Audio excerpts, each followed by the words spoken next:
నూతన సంవత్సరం సందర్భంగా విశాఖలో దేవాలయాలు కిటకిటలాడుతున్నాయి. అర్ధరాత్రి వరకు వేడుకలు జరుపుకున్న నగరవాసులు వేకువజాము నుంచే ఆలయాల బాట పట్టారు. తెల్లవారుజాము నుండి ఉత్తరాంధ్రలో అన్ని దేవాలయాల్లో భక్తుల రద్దీ కనిపిస్తోంది. ఉత్తరాంధ్ర ఇలవేల్పు వైభవ్ వెంకటేశ్వర స్వామి ఆలయంలో ప్రత్యేక పూజలు నిర్వహించారు. దీనిపై మరింత సమాచారం మా డిప్యూటీ ఇన్పుట్ ఎడిటర్ వాసు అందిస్తారు. రైట్ వాసు, చెప్పండి. ఏమైనా నూతన సంవత్సర వేడుకలు చాలా ఘనంగా జరుగుతున్నాయి. రాత్రి అంతా అర్ధరాత్రి వరకు కూడా వేడుకలు జరుగుతున్నటువంటి భక్తులు తెల్లవారుజాము నుంచి కూడా ఉత్తరాంధ్ర వ్యాప్తంగా శ్రీకాకుళం అయితేనే, విశాఖ అయితేనే, విజయనగరం అయితే ఎక్కడెక్కడ ప్రధాన దేవాలయాలు అన్ని దేవాలయాలు కిటకిటలాడిపోతున్నాయి. మరోవైపు ఆ అప్పన్న స్వామి అవ్వచ్చు, ఆ సూర్యనారాయణ స్వామి ఆలయం అవ్వచ్చు, మనం ఉన్నటువంటి ఉత్తరాంధ్ర ఇలవేల్పు వైభవ్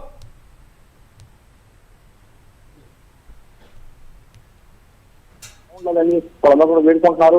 పాత సంవత్సరంలో ఏమి కూడా ఇబ్బందులు జరగకుండా అంతా మంచి జరగాలని వాళ్ళందరూ కూడా కోరుకునే పరిస్థితి కనిపిస్తుంది. మొత్తం చాలా మంది కూడా మనతో పాటు భక్తులు ఉన్నారు. వాళ్ళు ఎలా జరుపుకుంటున్నారు, వేడుక ఎలా జరుపుకుంటున్నారు? శుభాకాంక్షలు అందరికీ. ఆంధ్ర నూతన సంవత్సర శుభాకాంక్షలు. శ్రీ శ్రీ శ్రీ వైభవ్ వెంకటేశ్వర దివ్యక్షేత్రంలో మేము అందరం వాలంటీర్స్ అండి. ఈయన ఎండోమెంట్ ఆఫీసర్. మేము ముక్కోటి ఏకాదశి ముగించుకొని దాన్ని మళ్ళీ ఇంకా కంటిన్యూ చేస్తున్నాం. ఇంకా మాకు ఇంకా ముక్కోటి ఏకాదశి అవ్వలేదని అనుకుంటున్నాము. ఇంకా కంటిన్యూ అవుతుంది న్యూ ఇయర్. ఇంకా అది మొన్నే దగ్గర 10,000 మంది భక్తులతో ముక్కోటి ఏకాదశి అంతమంది భక్తులతో దర్శనం చేసుకున్నారు స్వామివారిని. న్యూ ఇయర్ కూడా సెలబ్రేషన్స్ అలాగే నేను రాత్రి 12 వరకు జరుపుకొని దాన్ని ఇప్పుడు కంటిన్యూ అవుతుంది. వచ్చిన భక్తులు అందరూ దర్శనం చేసుకుంటున్నారు స్వామిని. ఇవాళ అలంకారం చాలా బాగా చేశారు. ఇవాళ స్వామిని వచ్చిన భక్తులందరూ చాలా బాగుందని అంటున్నారు. అలాగే మేము కూడా చాలా హ్యాపీగా ఫీల్ అవుతున్నాము ఇక్కడ సేవ చేస్తున్నందుకు. అందరికీ హ్యాపీ న్యూ ఇయర్ శుభాకాంక్షలు.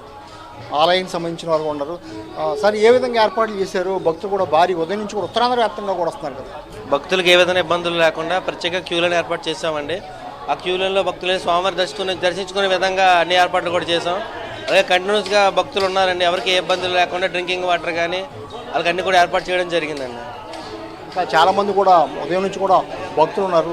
ఏ విధంగా జరుపుకుంటున్నారు? నూతన సంవత్సరం వేడుకలు ఏ విధంగా జరుపుకుంటున్నారు చెప్పండి. చాలామంది కూడా భక్తులు మొత్తం కూడా ఇక్కడ రావడం జరిగింది. వాళ్ళందరూ కూడా నూతన సంవత్సరం వేడుకలు ఘనంగా జరుపుకునే పరిస్థితి కనిపిస్తుంది. మొత్తం కూడా సంక్రాంతి శోభ ముందే వచ్చినట్టుగా కూడా హరిదాసులు కూడా వచ్చి ఇక్కడ మొత్తం ఆలయంలో దర్శనం చేసుకోవడం జరుగుతుంది. అంతేకాకుండా నృత్య రూపాల్లో అనేకమైన నృత్య రూపాల్లో వివిధ ప్రాంతాల నుంచి వచ్చినటువంటి జిల్లా నుంచి వచ్చినటువంటి అందరూ కూడా నృత్య రూపాల్లో మొత్తం కూడా ఆ స్వామిని అలరించే విధంగా, ఆ భక్తుల్ని ఆకట్టుకునే విధంగా మొత్తం కూడా వివిధ నృత్యాలు, వివిధ సాంస్కృతిక కార్యక్రమాలు కూడా ఏర్పాటు చేశారు. మనం చూడవచ్చు వివిధ ప్రాంతాల నుంచి వచ్చినటువంటి మొత్తం నృత్యాలు చేసే పరిస్థితి కనిపిస్తుంది.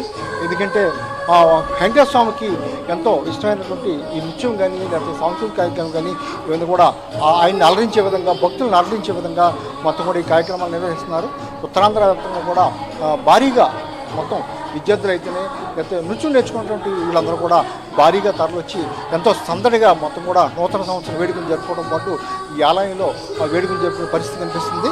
అదేవిధంగా శ్రీకాకుళంలో ఉన్నటువంటి అరసవెల్లి దేవాలయం అవ్వచ్చు, విజయనగరం అమ్మవారి దేవాలయం అవ్వచ్చు, మొత్తం ఉమ్మడి విశాఖ జిల్లాలో ఉన్నటువంటి అన్ని ప్రాంతాల్లో కూడా ఈ విధంగా వేడుకలు ఘనంగా జరుపుకుంటున్నారు. ఉదయం నుంచి కూడా మొత్తం ఆలయాలను కూడా భక్తులతో కిటకిటలాడుతున్నాయి. Yamuna, thank you Vasu.